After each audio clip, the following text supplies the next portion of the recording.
வெண்டைக்காய், புடலங்காய், கத்திரிக்காய். லட்சுமி வெள்ளையம்மா வந்திருக்கா. எந்த வெள்ளையம்மா? 6 மாசத்துக்கு முன்னாடி நம்ம வீட்டு காய்கறி எல்லாம் போட்டுட்டு இருந்தால அந்த வெள்ளையம்மா. இடையில ஏதோ பிரச்சனை வந்துருச்சா, வெளியூருக்கு போயிருந்தாலாம், இப்பதான் வந்திருக்கா. அவ பேரு எனக்கு கூட ஞாபகம் இல்ல, நீங்க கரெக்டா ஞாபகம் வச்சுட்டு இருக்கீங்களே. வேற பேருனா மறந்துடலாம், வெள்ளை வெள்ளையன்னு இருக்காளா, அந்த வெள்ளையம்மாங்கிற பேரு மனசுல பளிச்சுன்னு பதிஞ்சிருச்சு. அன்னைக்கு பார்த்த மாதிரி தான் இன்னைக்கும். போயிட்டாளா? என்ன வெள்ளையம்மா, எப்படி இருக்க? வாமா, நல்லா இருக்கேன். உன்னை பார்த்து 6 மாசமாச்சு. ஆமாமா, ஏதோ வெளியூர் போயிருந்த போல இருக்கு. 1/2 கிலோ வெண்டைக்காய் போடு, 1 கிலோ கத்திரிக்காய். ஐயோ ஐயோ, பிஞ்சுமா எல்லாத்தையும் ஒடிக்கிறியா? அதை போட்டு ஏன் ஒடிக்கிற? இலசா தானே இருக்கு. ரொம்ப இலசா இருக்க வெள்ளையம்மா. எங்க விளையுது? சுந்தர பெருமாள் கோயில் பக்கத்துல விளையுது சாமி. அங்க உனக்கு சொந்தமா தோட்டம் இருக்கா? அட ஏன் சாமி, எனக்கு சொந்தத்துல தோட்டம் இருந்தா நான் ஏன் இப்படி தெருவா லோலோன்னு அலையறேன்? அதாவது அங்க மொத்தமா வாங்கி இங்க சில்லறைக்கு விக்கிற. ஆமா. ஒரு நாளைக்கு எவ்வளவு நிக்கும் லாபம்? என்னத்த லாபம், பஸ் சார்ஜ் அது இதுன்னு போனதுக்கு அப்புறமா ஏதோ வாய்க்கும் வவுத்துக்கும் இழுத்து பிடிக்குது. கொஞ்சம் தள்ளிக்க. அடிக்கடி முருங்கைக்காய் கொண்டு வரியே, உனக்கு சொந்தத்துல மரம் இருக்கா? அட போ சாமி, எனக்கு சொந்தத்துல மரம் இருந்தா நான் ஏன் இப்படி தெருவா லோலோன்னு அலையறேன்? பாபநாசத்துல இருந்து வாங்கியாரேன். பஸ் சார்ஜ் அது இதுன்னு போனதுக்கு அப்புறம் ஏதோ வாய்க்கும் வவுத்துக்கும் இழுத்து பிடிக்குது. புடலங்க கூட நல்லா இருக்கு. சொந்தத்துல பந்தல் இருக்கா உனக்கு? சொந்தமா பந்தல் இருந்தா அவ ஏன் இப்படி லோலோன்னு அலையிற? சரியா? புடலங்க சாமி மலையில இருந்து வாங்கிட்டு வர்ற. சரியா? பஸ் சார்ஜ் அது இதுன்னு போக வாய்க்கு வயித்துக்கு இழுத்து பிடிக்குது. சரியா? போதுமா? இல்ல கொத்தமல்லி பத்தி ஏதாவது விசாரிக்கணும்? இல்ல வேணாம். கேரட் நான் எதை பத்தி விசாரிக்கல தாயே. பிள்ளைங்க எல்லாம் ஆபீஸ்க்கு போகணுங்க. நான் காய்கறி வாங்கிட்டு போயிடுறேன். அதுக்கப்புறமா நீங்க நிதானமா உட்கார்ந்து அவ கதையெல்லாம் கேட்டுக்குங்க. அட ஏமா ஐயாவை திட்டுற? இந்த மாதிரி அனுசரணையான புருஷன் கிடைக்க ஒவ்வொரு பொம்பளையும் கொடுத்து வச்சிருக்கணும். சரி.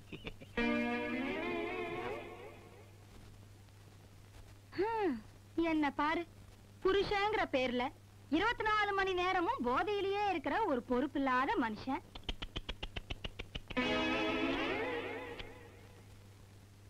சரி அத்த விடு சாமி, அப்புறமா அம்மா இல்லாத நேரமா வந்து என் கதையை விழாவறியா உங்ககிட்ட சொல்றேன்.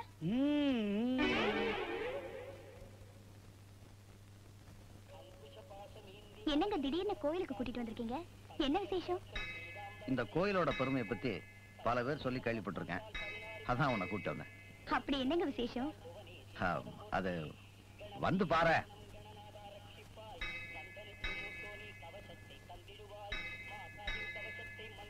பாசாமி வாங்கம்மா. சொந்த வீடு கட்ட போறீங்களா, இல்ல குழந்தை பிறக்கலையா, இல்ல பிறந்த குழந்தைய பள்ளிக்கூடத்துல சேர்க்க போறீங்களா?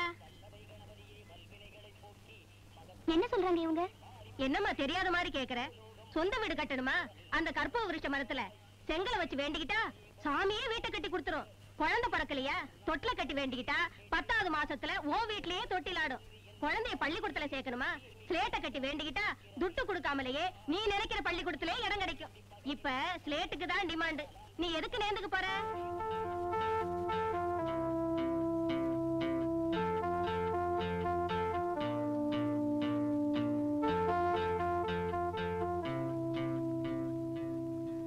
ஒரு தொட்டில் கொடுங்க.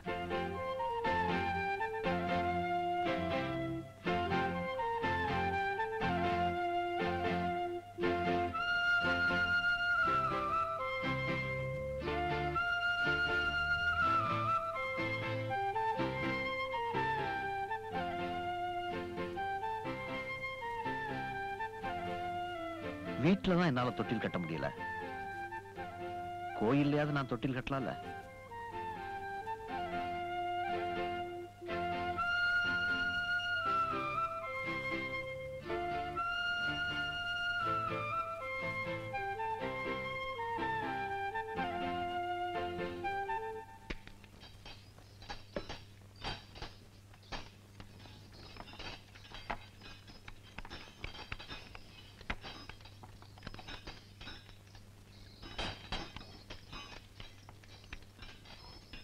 அடுத்தவன் தூக்கு.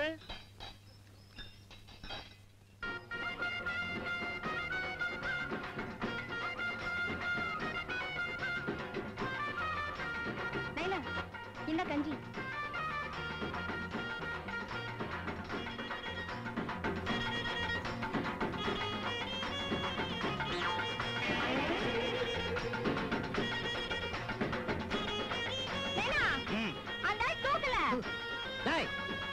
என்னடா எந்திரிச்சிட்டேன்?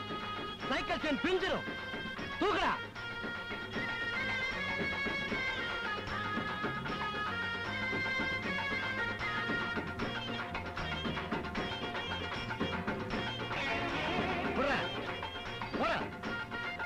என்னடா பாக்குற?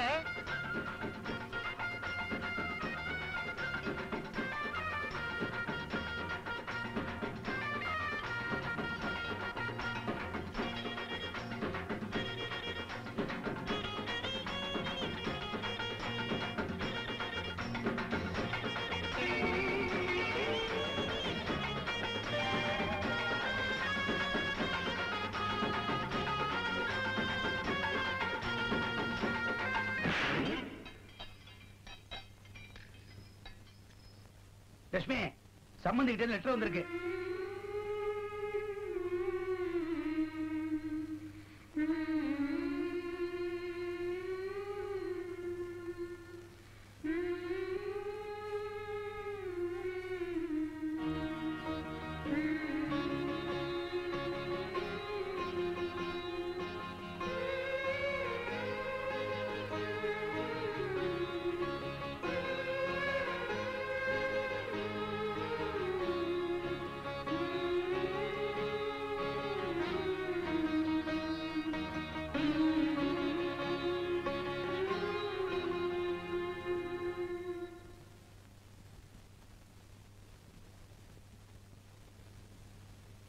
என்ன பத்தி ஒரு வார்த்தை கூட விசாரிக்கலையே.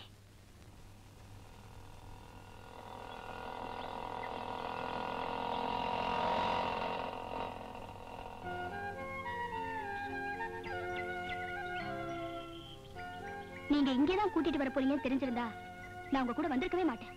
இங்க வந்ததுல என்ன தப்பு? நாம வசதியானவங்களும் இல்ல, வயசானவங்களும் இல்ல. நம்ம வெட்டிங் டே அன்னைக்கு அனாத ஆசிரமத்துக்கு கூட்டிட்டு வந்திருக்கீங்க. துர்கா, என்ன பொறுத்த வரைக்கும் அப்பா அம்மா இல்லாத குழந்தைங்க அனாதைன்னா குழந்தைங்களே இல்லாத புருஷன் பொண்டாட்டியும் அனாதைதான்.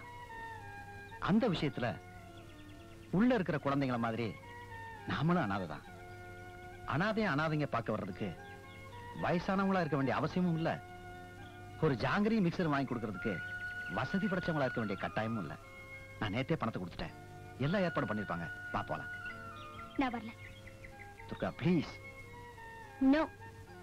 இன்னைக்கு நம்ம கல்யாண நாள், இன்னைக்கு ஒரு நாளா சண்டை போடாம இருப்போமே. நமக்குள்ள இந்த கல்யாணம் ஏன் நடந்ததுன்னு தான் நான் வருத்தப்படுறேன்.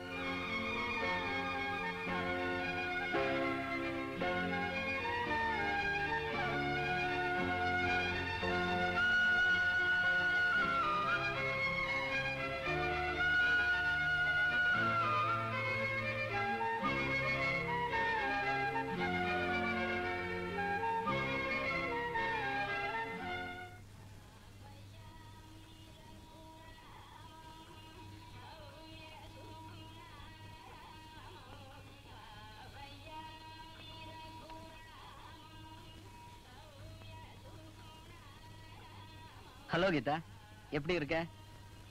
By the by, meet my wife Saraswathi. Sarasu, எனக்கு ஒரு பொண்ணு லவ் லெட்டர் எழுதுச்சுன்னு சொன்னேன்ல, இவதான். என்ன கீதா அப்படி பாக்குற? எனக்கும் என் வைஃப்க்கு நடுவுல எந்த ரகசியமும் கிடையாது. நாளைக்கு உனக்கும் கல்யாணம் ஆச்சுன்னா உன் புருஷன்கிட்ட முன்னாடியே எனக்கு லவ் லெட்டர் எழுதின விஷயத்த சொல்லிடு. இல்லன்னா பின்னாடி அனாவசியமா எல்லாருக்குமே பிரச்சனை.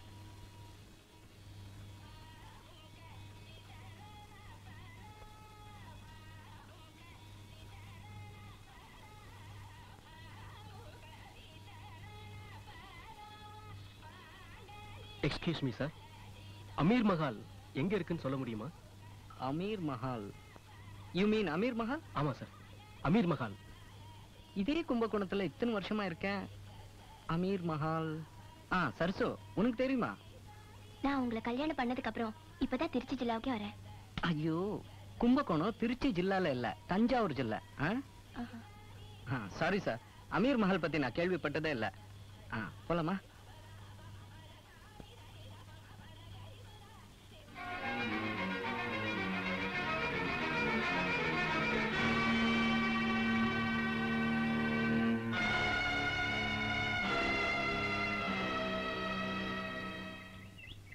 ஐயோ, நீ எல்லாம் எனக்கு ஒரு சிஷ்யனாடா. ஆமா. என்ன ஆமா? இவன் ரோமன் ரிங்ஸ் ஆடணும், 108 புல் அப்ஸ் எடுக்கணும். அது வரைக்கும் விடாத. நான் வெளியில கடை வரைக்கும் போயிட்டு வந்துடுறேன். என்னடா பார்வை? கவனிச்சுக்கிறேன்.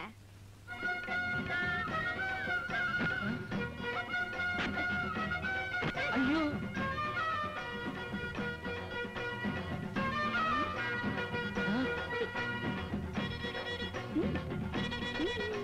ஐயோ